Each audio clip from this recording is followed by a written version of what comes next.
السلام علیکم جی. میں نے سوچا کہ چلیں میں عرشی شاپنگ سینٹر کے سامنے سے گزر رہا ہوں جہاں آج سے 2 سال پہلے آگ لگی تھی. تو مجھے خیال آیا ایک دم کہ چلیں میں کچھ تھوڑی سی بات کر لوں جب تک گھر آنے میں تھوڑا سا 15-20 منٹ ہیں.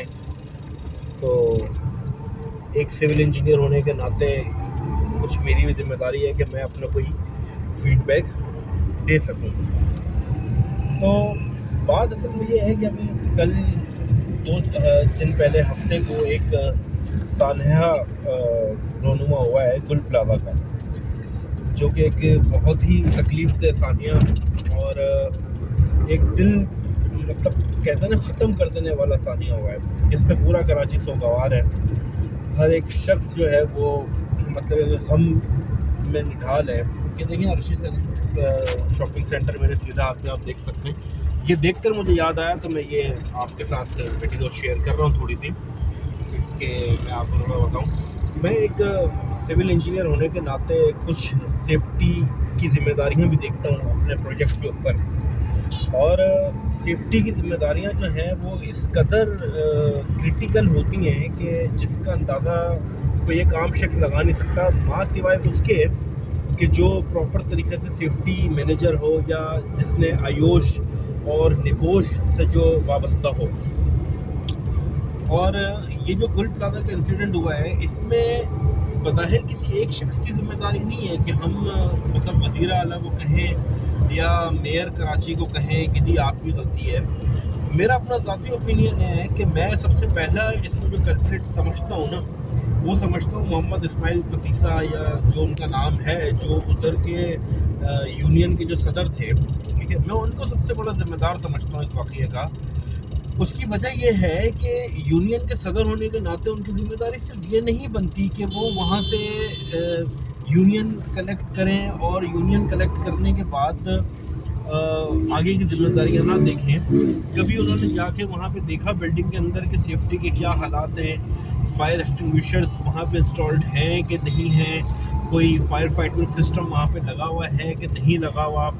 میرا نہیں خیال کہ کبھی انہوں نے دیکھا ہوگا. اگر انہوں نے کبھی دیکھا ہوتا تو ڈیفینیٹلی ان کو اندازہ ہوتا یا وہ کسی کو یہ بات بتانے کی پوزیشن میں ہوتے. ہو سکتا ہے شاید اتنا بڑا واقعہ رونما نہیں ہوتا. اب بات کرتے ہیں کہ فائر ایکسٹنگوشرز.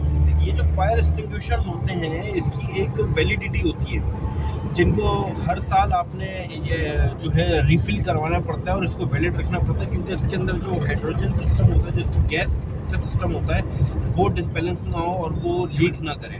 تو اس وجہ سے اس کی ویلیڈیٹی ہونی چاہیے.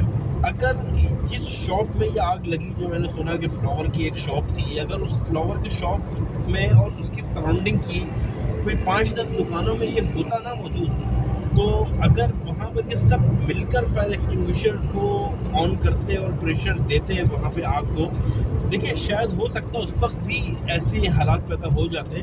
لیکن میں یہ سمجھتا ہوں کہ کچھ کم ہوتے حالات اگر آگ کنٹرول پا لی جاتی تو.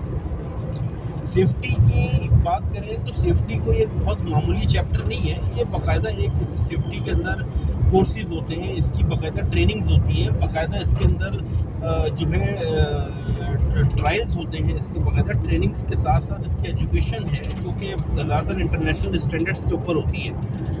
اور آپ اگر اچھی کمپنیز پاکستان کے اندر دیکھیں، جیسے آئل اینڈ گیس لیول کی یا انڈسٹریل لیول کی آپ کمپنیز دیکھیں، تو وہاں پر جو سیفٹی ریپرزنٹیٹیو ہوتے ہیں وہ ان کی بہت اچھی سیلریز ہوتی ہیں، بہت اچھا وہ ہینڈسم پیکیج لے رہے ہوتے ہیں، اس لیے کیونکہ ان کی ذمہ داریاں بہت ہوتی ہیں. اب بات کریں کہ اگر ہمارے کے ایم سی کی فائر فائٹنگ سسٹم کی، تو دیکھیں کے ایم سی تو آج تک مجھے لگتا ہے کہ جو پاکستان بننے کے ٹائم پہ کراچی میٹروپولیٹن تھی، جو ان کا فائر بریگیڈ سسٹم تھا، میرے خیال سے شاید آج بھی وہی سسٹم ہے. اور مطلب یہ کہ 4 دن اگر آگ لگی رہی اور ہم اس کو قابو نہیں کر سکے تو یہ ہماری ایک بہت بڑی نیگلیجنس ہے، کیونکہ ہمارے پاس ایسے پی پی ایز نہیں ہیں اور ایسی ٹریننگز ہماری نہیں ہیں کہ جو ہم یوٹیلائز کر سکتے ہیں وہاں پہ. لائک اپنے کیا کہتے ہیں، جیسے انٹرنیشنلی اگر آپ دیکھیں تو اس لیول کی پی پی ایز ہمارے آ گئے ہیں، پرسنل پروٹیکٹیو ایکوپمنٹس جس کو ہم کہتے ہیں، کہ اگر آپ وہ پہنیں تو آپ آگ کے ٹیمپریچر کو ایک حد تک